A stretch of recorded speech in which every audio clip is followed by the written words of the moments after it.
this workout was pretty much an example of what sort of a workout you need to do when you haven't trained for like a week, maybe because you were traveling, because you were sick. You don't want to go all out when you come back, so you can use this workout as an example.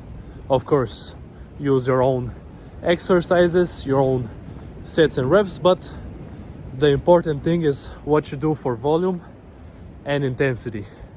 As always, guys, I wish you all the best and enjoy the workout. Peace out. We started the workout with heavy weighted chin-ups. We did some light bodyweight dips, and then we did some arms. But for the warm-up for the chin-ups, I always start with scapular chin-ups, or pull-ups if I'm doing pull-ups, of course. This is great for activating your lats, engaging your scapula, and pretty much getting you ready to pull efficiently. Basically, you get ready to pull with the correct musculature. And after the scapular chin-ups, I moved to my new favorite machine in the gym. Actually, this is actually pretty much the only machine I use in the gym. The pull-up or chin-up assistance machine. I always do a set with about half my body weight. I do like 10 reps, and then I can move to my body weight. I do about 6 reps here, trying to be as explosive as possible, and also trying to add a little pause at the top for extra warming up. And then I do a final warm-up set with about half the weight that I'm gonna use for the top set. So here I'm using 15 kilograms for easy 3 reps, and then on the last rep I do 2 pauses at the top and at the midpoint as well. And here is the top set right here. We hit a little PR. This is 28.75 kilograms. So I increased by 1.25 kilograms pretty much every time I do chin-ups. But here's the PR. Let's see it really quickly. Boom, that's 1 rep. Let's go for another.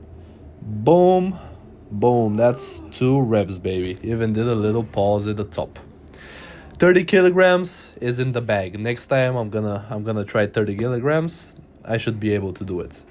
But yeah, that was the top set. Then I did only 1 back off set with 20 kilograms.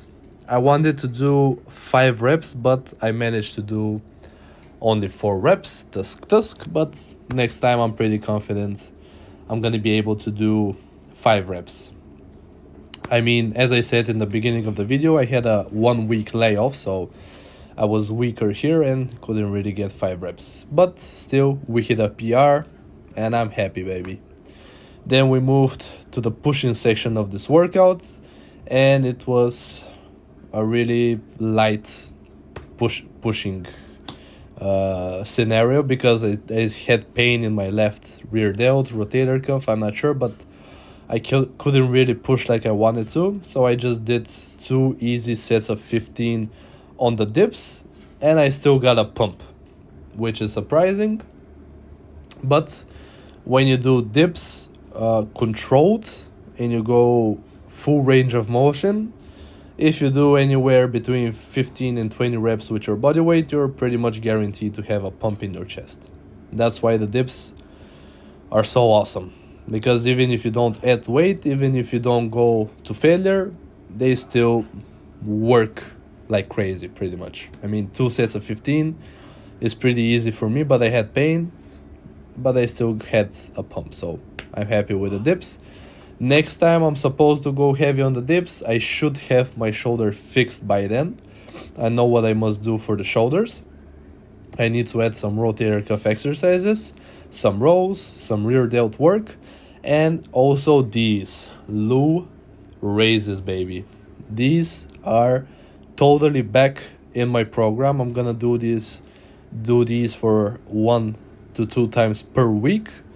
These are awesome for strengthening pretty much your entire shoulder girdle, your traps, your shoulder mobility. They're just awesome. So I'm gonna keep doing this. I want to get really, really strong at these. I don't really get on well with basic lateral raises for some reason. I mean, they feel okay, but they don't feel anything like the Lou raises. Every time when I do Lou raises, I get a nice pump and I feel way better when it comes to like shoulder mobility and like feeling like you've done something, right?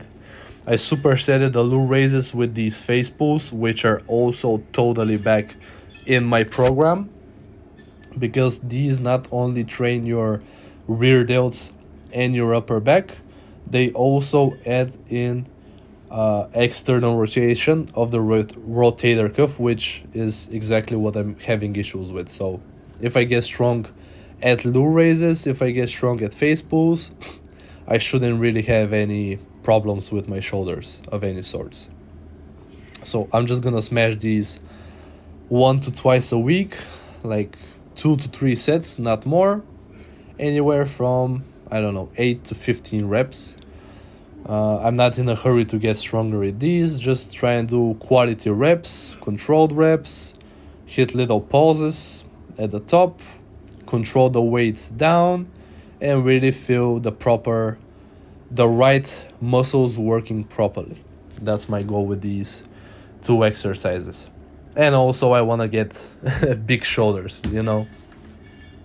Back in the day I used to do a lot of face pulls. Like when I started going to the gym seriously, I did Alex Leonidas's full body beginner program, which is full body 3 times a week, and you do overhead press like twice a week, I think.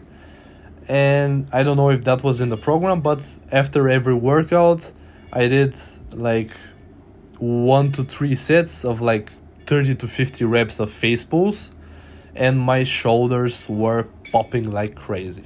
Like I don't think my shoulders have ever looked as good as they did when I first started training seriously. That's when I did overhead press twice a week and I did a lot of face pulling.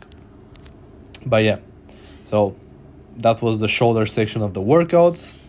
Haven't really done shoulders like this in like a month or so, but they're back in the game plan, baby. Then I moved to biceps and triceps supersets. I just did 2 supersets of hammer curls and rope pushdowns. I don't think I really went to failure here, because I don't think I could have gone to failure, because I was still a little bit sick. I had a long layoff and I just couldn't really push myself as hard as I used to. But still got quality work in. I still got a nice pump in my biceps. And ever since I started doing rope pushdowns instead of like V-bar pushdowns, straight bar pushdowns, I've been really enjoying doing pushdowns again, because doing pushdowns with the V-bar, with the straight bar, for whatever reason, just hurt my left elbow.